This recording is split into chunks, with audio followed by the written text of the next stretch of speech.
विघ्नहर्ता श्री गणेश, श्री गणेश, श्री गणेश। इस प्रकार कृपा की प्रभु ने अपनी भक्त बेला पर और महाराज को भी बाद में मोक्ष मिला। मुझे विश्वास है मेरे पिता को भी प्रभु की कृपा से मोक्ष प्राप्त हुआ और वो प्रभु के निकट ही हैं। अब तो तुम्हें भी ज्ञात हुआ होगा, गोस्वामी तुलसीदास भक्त गणपति भट्ट जैसे बड़े बड़े भक्तों के लिए ही नहीं अपितु साधारण भक्तों के लिए भी प्रभु आते हैं।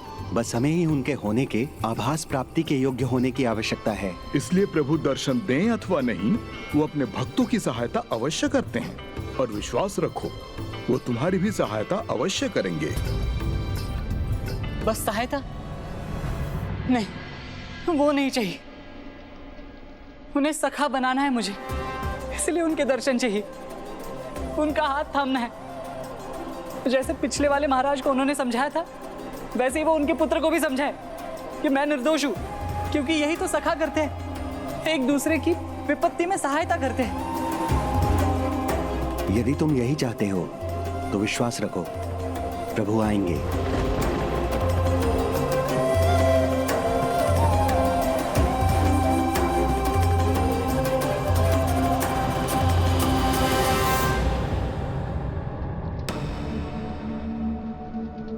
अभी मैं समझा कि प्रभु क्यों नहीं आ रहे। आपके पिताजी ने प्रभु में अटूट विश्वास दिखाया और कारावास का मंदिर बनाकर वही पूजा आरंभ की, तभी उन्हें प्रभु की कृपा हुई।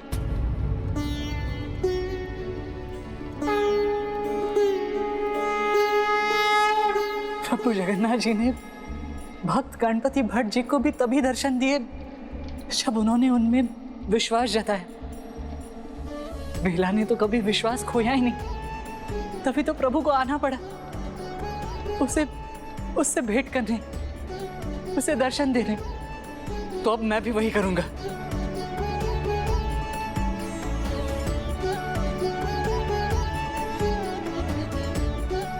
संपूर्ण विश्वास के साथ मैं भी ये मानता हूं कि जो होता है प्रभु इच्छा और उनकी लीला के अनुसार ही होता है। मैं उनकी इच्छा से यहाँ, तो अब ये कारागृह मेरे लिए उनका मंदिर है और अब मैं यही उनकी पूजा अर्चना करूंगा। मैं भी देखता हूँ कि प्रभु कैसे प्रसन्न नहीं होते, कैसे मेरे पास नहीं आते।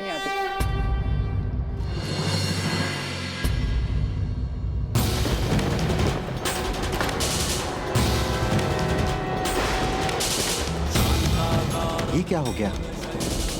घोड़े के चिन्ह प्रभु के पृष्ठ पर कहां से आ गए?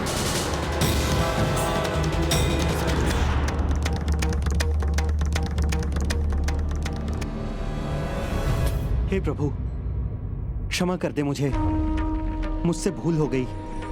किंतु प्रभु, मंदिर की वो स्वर्ण थाल उसके पास पाई गई थी, तो मैं क्या करता?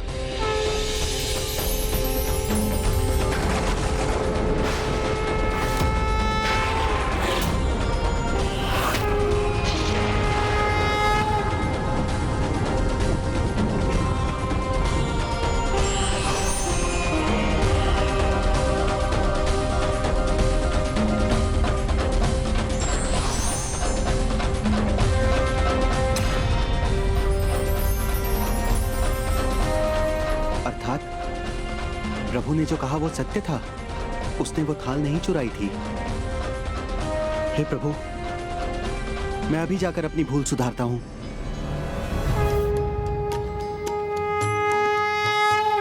तुम मेरी राखो लाज हरी, तुम मेरी राखो। प्रणाम महाराज।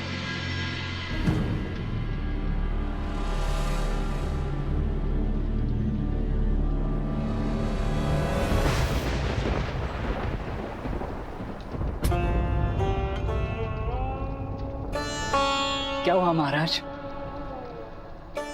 आज कौन सा दंड देने आए हैं आप मुझे? दंड नहीं, आपको कारागार से मुक्त करने आया हूं।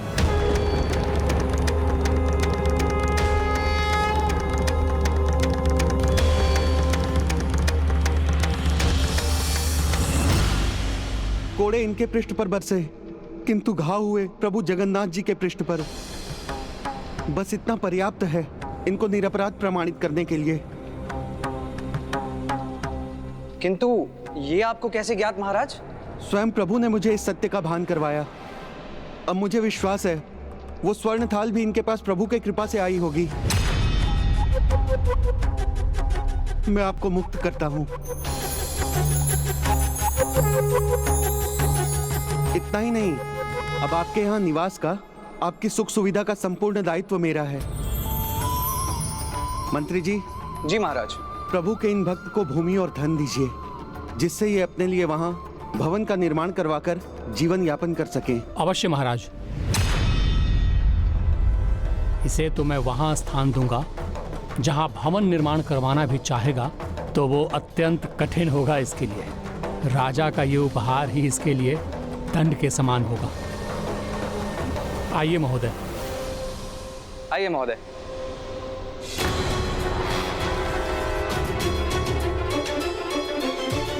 क्या हुआ? आप जा क्यों नहीं रहे हैं? कारागार से मुक्त नहीं होना चाहते?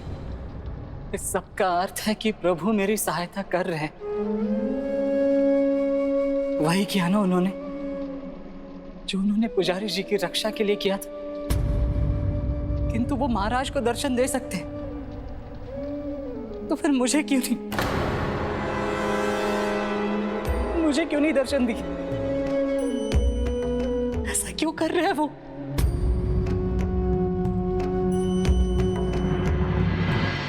अब प्रभु जगन्नाथ जी को इसका उत्तर देना ही होगा।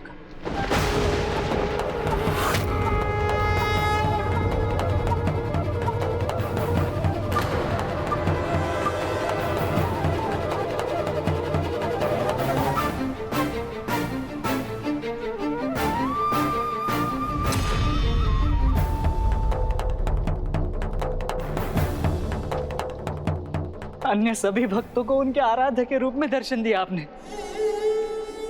गोस्वामी तुलसीदास जी ने श्री राम के रूप में दर्शन पाए। भक्त गणपति भट्ट ने श्री गणेश जी के रूप में। उस नन्ही भक्त बेला के अभिभावक बन गया। यहाँ तक कि महाराज को भी दर्शन दिया आपने। तो आपको मुझ पर दया नहीं है? अब के लिए भूख प्यास की चिंता नहीं की, बस आपकी भक्ति में डूबा रहा। जिस प्रकार माता लक्ष्मी आपके मन मंदिर में बसती है, उस प्रकार अपने मन मंदिर में बसाया आपको। फिर क्यों नहीं आए आप प्रभु? कहीं का राजपाट थोड़ी मांग रहा हूं, बस मित्रता ही तो चाहता हूं आपसे। इतना ही चाहता हूं कि आप आकर मेरा हाथ थाम ले। कि ये भी अधिक है प्रभु। मेरी सहायता कर रहे हैं आप, किंतु मेरा हाथ नहीं थाम रहे। प्रभु ऐसा क्यों कर रहे हैं आप? आज आपको इसका उत्तर देना ही होगा मुझे। आज आपको इसका उत्तर देना ही होगा मुझे। आज आपको इसका कारण बताना ही होगा प्रभु।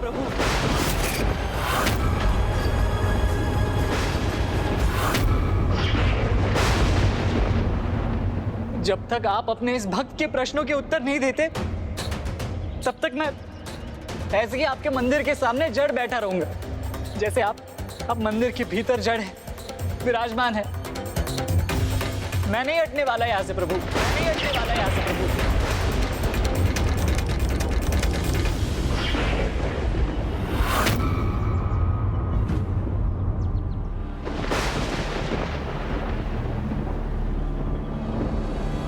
फिर क्या हुआ गजानन? प्रभु आए अपने भक्त माधवदास को दर्शन देने, भक्त के प्रश्न का उत्तर देकर उसका हाथ थामने।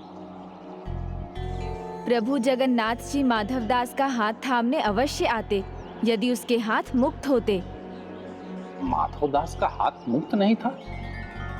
मैं कुछ समझा नहीं प्रभु। ध्यान से विचार कीजिए पुष्पदंत जी। हठ और क्रोध ने उसके दोनों हाथों को जकड़ रखा था। एक हाथ प्रभु को बुलाने के हठ में, तो दूसरा प्रभु के न आने के क्रोध में लिपटा था। हठ व्यक्ति को दुर्बल करता है, तो क्रोध व्यक्ति की बुद्धि को नष्ट कर देता है। और जब बुद्धि नष्ट हो जाती है, तो व्यक्ति के विचार भी कलुषित हो जाते हैं। प्रभु जगन्नाथ तो इसी प्रतीक्षा में थे कि माधवदास हठ और क्रोध का त्याग करे और वो उसका हाथ थाम ले।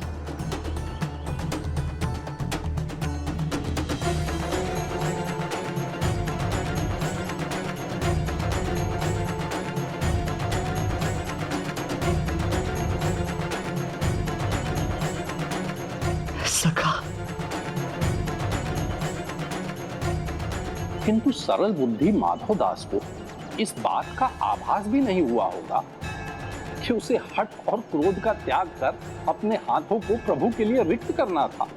किंतु फिर प्रभु की लीला के अनुसार जो होना था वो तो नियत था।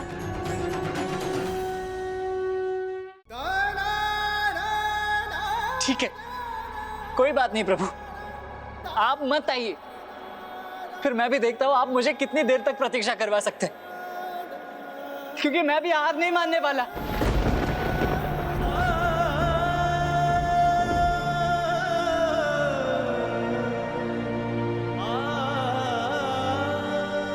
अपने भक्तों के लिए श्री गणेश और श्री राम के रूप धरने वाले आप ही है ना प्रभु।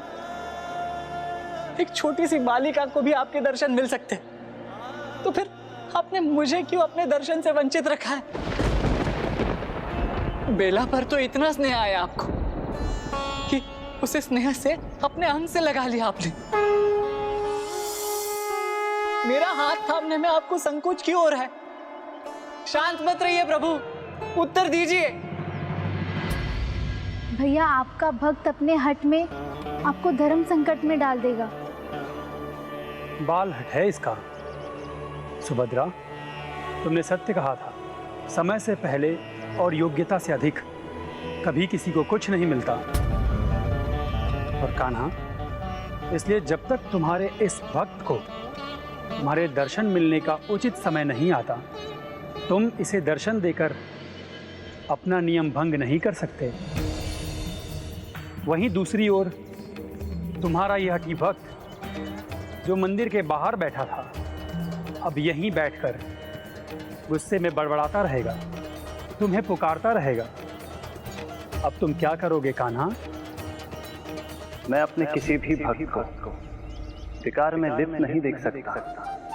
उनसे मुक्त होने का ज्ञान इसे देना ही होगा, क्योंकि भक्ति में केवल भक्ति का शुद्ध भाव ही होना चाहिए। क्रोध और हठ, इन दोनों का इसमें कोई स्थान नहीं।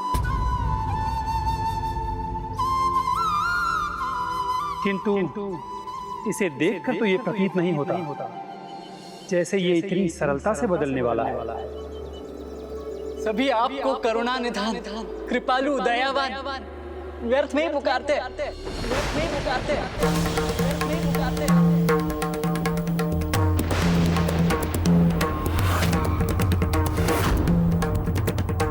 इतनी तनिक सी भी लेश मात्र करुणा, कृपा या दया होती ना, तो आपका ये भक्त जो सब कुछ छोड़कर आपके दर्शन की आस में यहाँ आया है, उसे ऐसे निराश ना करते आप प्रभु, क्यों प्रतीक्षा ना करवाते।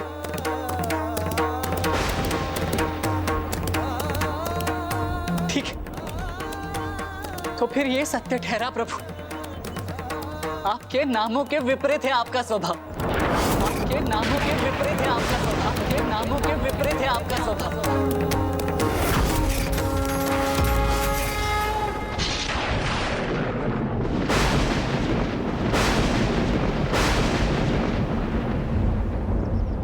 लगता है अभी ये इसके क्रोध का आरंभ ही है। किंतु हमें ये स्मरण रखना चाहिए, निकपट, निर्दोष और सौम्य भक्त हम पर पूर्ण अधिकार रखते हैं। उनके मन में यदि हमारे लिए अथाह प्रेम है, तो प्रेम से ओतप्रोत क्रोध का आना भी स्वाभाविक है। मैं स्वयं उसे शांत करूंगा। मुझ पर क्रोध करने का अधिकार भी तो है उसे।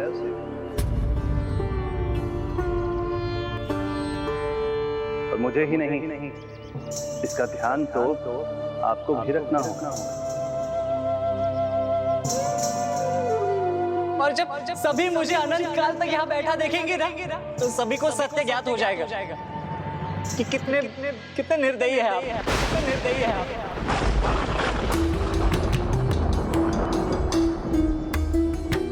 मैं फिर कह रहा हूँ प्रभु, मैं यहाँ से हिलने वाला नहीं हूँ।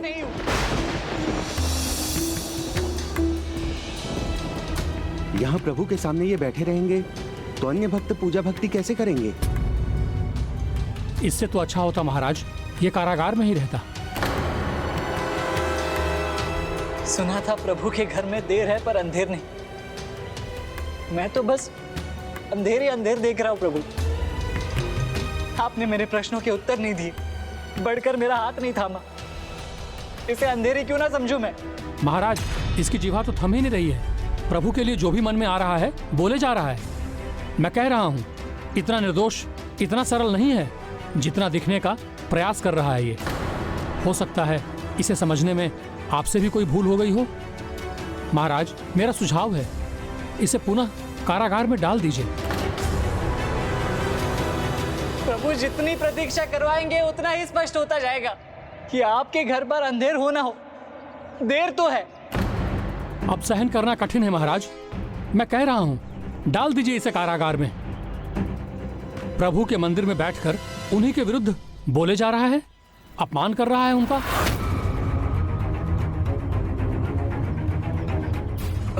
महाराज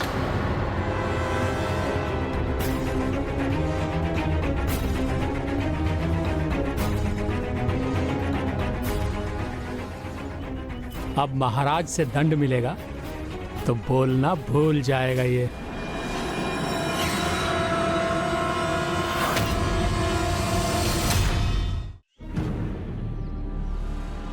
माधवदास, मैं आपके मनोभाव को भली भांति समझ रहा हूं। जिससे व्यक्ति प्रेम करता है उसी से अपेक्षा करता है, उसके पूर्ण न होने पर क्रोध भी जताता है।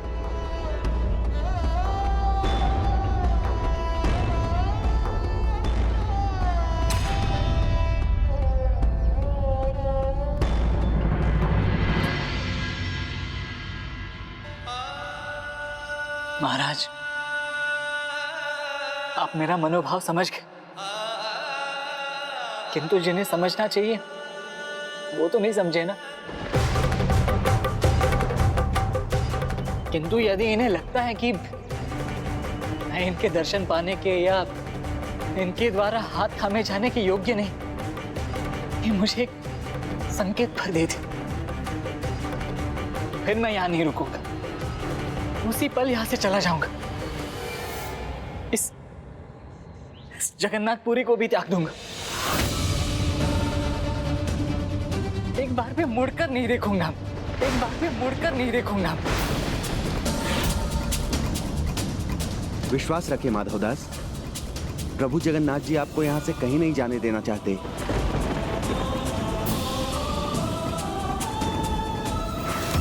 इतने विश्वास से आप ये कैसे कह सकते महाराज? क्या प्रभु ने आपसे ये कहा था जब उन्होंने आपको दर्शन दिए?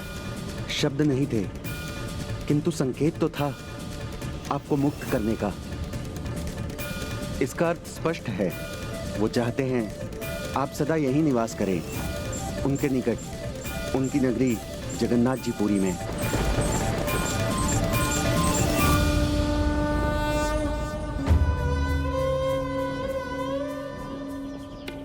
उचित है महाराज, यदि यही संकेत है तो फिर मैं यही रुकूंगा। भूखा प्यासा यहीं उनकी प्रतीक्षा करूंगा।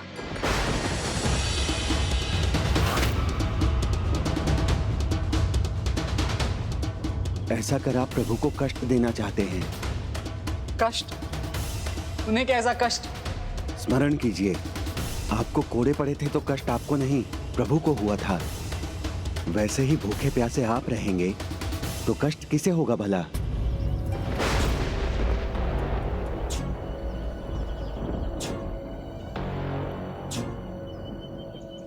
किंतु इस प्रकार हट करके प्रभु को नहीं पाया जा सकता।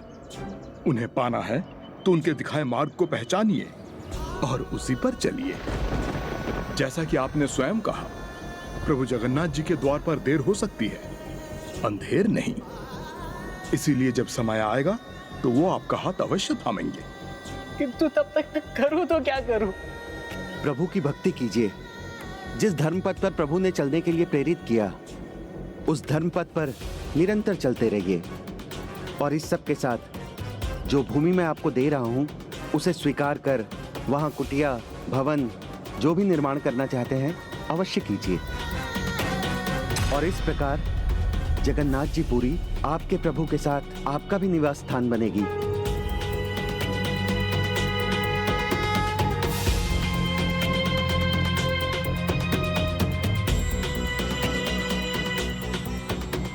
उचित है महाराज।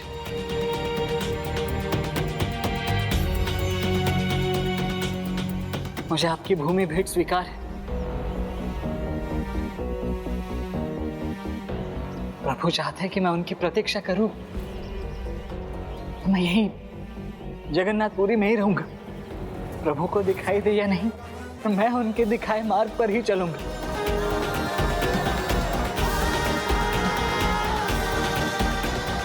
मंत्री जी, मेरे आदेश का पालन किया जाए। इन्हें भूमि दान की जाए और इन्हें अपने भवन निर्माण करने में जो भी सहायता चाहिए वो सब उपलब्ध हो। जी महाराज। जो भूमि दी जाए वो मंदिर के निकट होनी चाहिए, जिससे जब भी मन हो भक्त माधवदास को आने की सुविधा हो। जी महाराज।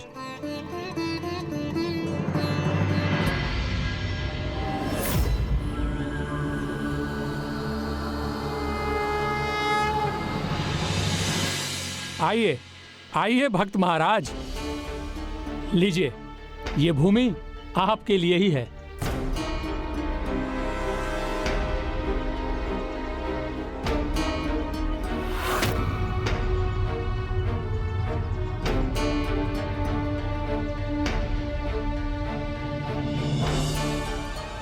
यहां रहना होगा मुझे। क्यों, क्या हुआ? अच्छी नहीं लगी आपको ये भूमि? अच्छी कैसे लगेगी? यहाँ दूर दूर तक तो कोई नहीं है। मनुष्य की बात तो छोड़ ही दीजिए, पेड़ पौधे पशु पक्षी कोई नहीं है यहाँ। क्या करूं, विवश हूं। मैंने तो अपने मन में दूसरा अति सुंदर स्थान सोच के रखा था, जहां पेड़ पौधे हों, झरने हों। किंतु महाराज का आदेश है कि भूमि मंदिर के निकट होनी चाहिए, और अब यही भूमि उपलब्ध है।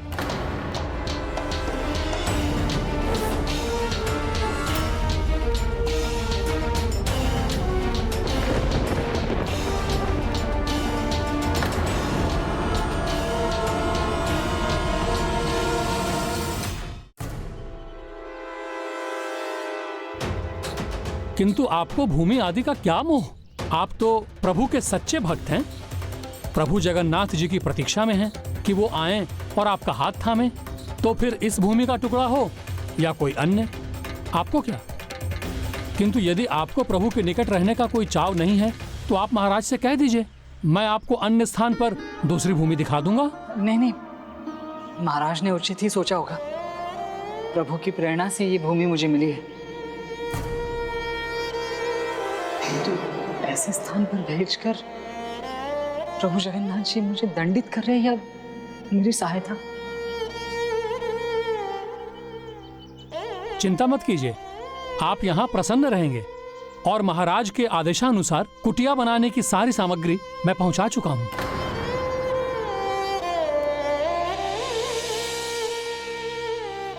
अब आप कुटिया बनाना आरंभ कर सकते हैं।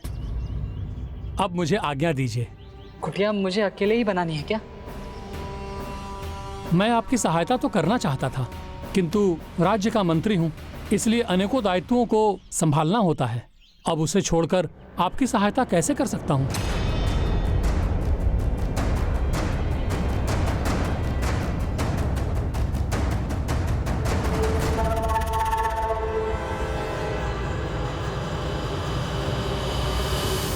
ऐसी कड़कती धूप में कुटिया बनाने का प्रयास भी करेगा तो इसके प्राण ही संकट में आ जाएंगे।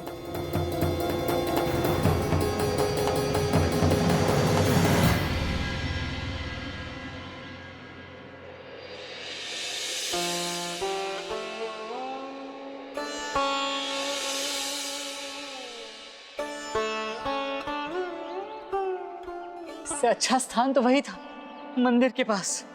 वहां कम से कम वृक्ष की छांव तो थी। पता नहीं महाराज के मन में क्या आया जो मुझे यहाँ भूमि दे दी। जैसे स्वयं प्रभु जगन्नाथ जी मेरी सहायता के लिए आएंगे। तो क्या आप जाएंगे भैया? जाकर उसकी सहायता करेंगे? मेरा भक्त है, उसकी सहायता मैं नहीं करूंगा तो और कौन करेगा? जो प्रभु एक बार भी मिलने नहीं आए, वो भला इतनी धूप में मुझसे मिलने क्यों आएंगे? माधवदास, समझ लो, जो करना है वो स्वयं ही करना पड़ेगा। वैसे भी किससे आस लगाए बैठा हूं? प्रभु जगन्नाथ जी को भला क्या आवश्यकता है मेरी सहायता करने की? कान्हा, कहाँ जा रहे हो? वो तुम्हारे प्रति इतना असंतोष जता रहा है और तुम हो कि उसकी सहायता करने जा रहे हो।